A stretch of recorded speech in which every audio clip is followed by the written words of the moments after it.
Welcome back, wonderful people. Pull up a chair, top up your tea, or something a little stronger, and brace for a story that has ricocheted from the vaulted halls of Windsor to breakfast cafes in Sydney, from Parisian newsrooms to late-night comedy monologues in New York. It began with a single camera flash, the tiniest twitch of an eyelid, and a princess who has spent the last year reminding the planet that grace under pressure can be a superpower. Tonight we're rewinding those 34 seconds of footage, zooming in on the politics hidden in a flicker of eyelashes, and yes, tugging on the invisible threads that now bind the House of Windsor and the Elysee Palace in a way no diplomatic communique ever could. If you thought this was just a wink, think again. Monarchies and republics may speak different constitutional languages, but attraction, rivalry, and the relentless hum of human chemistry recognize no borders at all. Setting the stage, Windsor's Velvet Theatre. Windsor Castle never looks entirely real at night. It glows. Turreted limestone flares pale gold, the quadrangle lanterns throw half-moon shadows, and the Thames below wriggles like molten pewter. These state banquet evenings are rehearsed with almost military precision. Footmen glide across stone floors, silverware is aligned by laser level, and place cards are embossed weeks in advance by someone whose surname no one outside the royal household could guess. July 8, 2025. The UK is nursing a jittery optimism, a recovering monarch, a hard-fought trade deal on the horizon, and a public still raw from cost of living headaches. Into that walks Emmanuel Macron, the quicksilver French president, who can serve haute literary quotations 1 minute, and gleaming tech-pitch jargon the next. He arrives with his equally magnetic wife Brigitte, whose raised eyebrow smile can melt, or eviscerate depending on her mood. But everyone inside St. George's Hall knows who will draw the camera lenses. Not the king, commendably sturdy after chemotherapy. Not Queen Camilla, sporting massive Greville emeralds in the hope the gems might shout over lingering public ambivalence. The star, as ever, is Catherine. She enters on William's arm at precisely 7:42 p.m., in a white Jenny Packham, so fine it seems woven from swan feather and moonlight. Across her hair, thinner now, yet shining, is the lover's knot tiara, so ablaze with diamonds it almost hums. The orchestra dips into Pavan by 4. A brigadier mutters, "Here she comes, the social defibrillator." Suddenly, you can feel 700 years of granite battlement lean in to listen. The Royal Phoenix. To grasp why that first ripple of applause carries an electric undernote, you have to rewind to the winter before. Catherine's disappearance from public life in January 2024 baffled newspapers and set rumour mills sputtering. When she finally addressed the nation, filmed in a sun-drenched corner of Adelaide Cottage, voice trembling only once, she confirmed a cancer diagnosis, chemo already in her veins. The shock was visceral. Britain's steadiest beacon was silently fighting a battle half the country regards as its worst nightmare. Fast forward 18 months. The princess is not yet back to her pre-diagnosis weight. You can trace new fine lines around watchful eyes. Yet that fragility only intensifies her radiance. She is, as one French journalist later writes, part porcelain, part tungsten. William is hyper-attentive, adjusting her sash, murmuring jokes at precisely the moment her smile risks dimming. A new protective warmth clings to him. The easy bachelor swagger of his 20s has been replaced by something gentler, the sure instinct of a man who has witnessed hospital corridors at 3 a.m. President Macron's reputation precedes him. Now add Emmanuel Macron to the mix, 47, famously kinetic, a man who once turned a handshake with Donald Trump into an alpha male tug-of-war that left knuckles white. French tabloids revel in his rumored charm offensives. A raised glass here, a whispered joke there.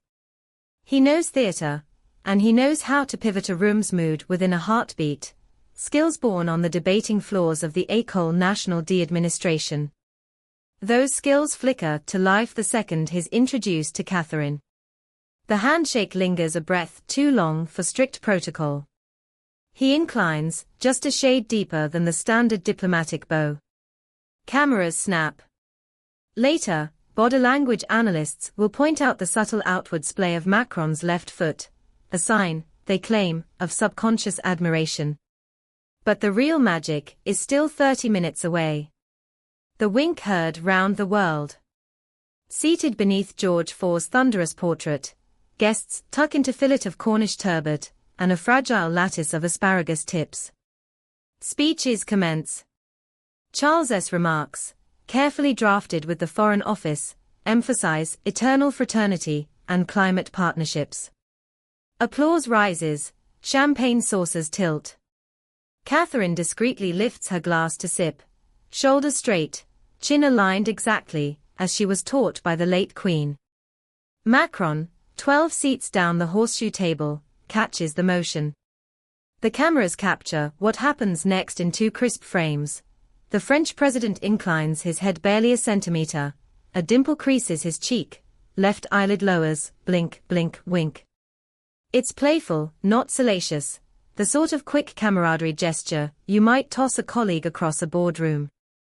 Except this boardroom is 900 years old, and the colleague is Britain's future queen. Catherine's reaction is microscopic, a flicker of surprise, the faintest upturn of her mouth, a return to neutral in less than 1 second. But the bank of photographers at the far end of St. George's Hall is primed for small miracles. Zoom lenses capture the entire microdrama. One wire service editor later confesses, "We thought it was a glitch frame. Then we zoomed in and said, sacre bleu, that's a wink." How a pixel became a tsunami. By 8:57 p.m., the first image lands on social media.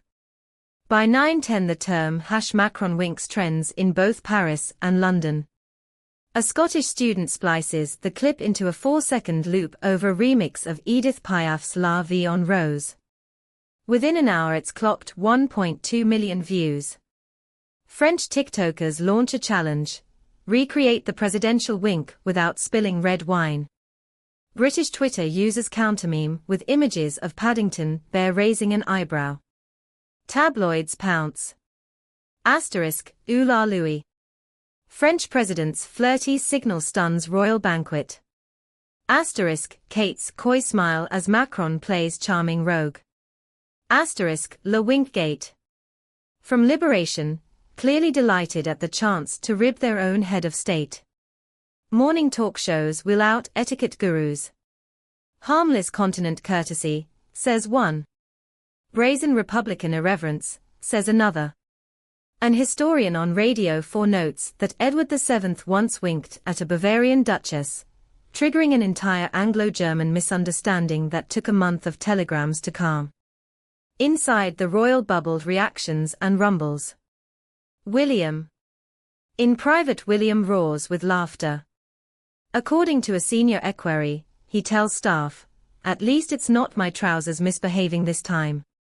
That line references Louis's Jubilee balcony antics, proving the heir can weaponize self-deprecation. Catherine. Catherine, ever the risk-managed stateswoman, permits herself one indulgent chuckle in front of her hairdresser the next morning. When an aide offers to draft a mild clarification for the press, the princess took no offense. The president meant only cordial goodwill. She waves it off. Let the world have its fun. A note of relief glimmers. After months of chemo headlines, this is one story she can ride like a gentle wave rather than brace against like a storm. King Charles. The king listens to coverage during his pre-dawn stroll in Windsor's moat garden. His private secretary Earl Peel summarizes, memes, mild mischief, minimal damage. Charles shakes his head with amused resignation. Let them wink as long as they sign the treaty. Downing Street is indeed finalizing a post-Brexit youth mobility deal with France. Proof statecraft marches on while the public giggles. Queen Camilla. Camilla. Sources say she is simultaneously amused, classic Emmanuel, and quietly nettled. She recognizes the magnetic spotlight Catherine commands, something Camilla herself has learned she will never truly harness.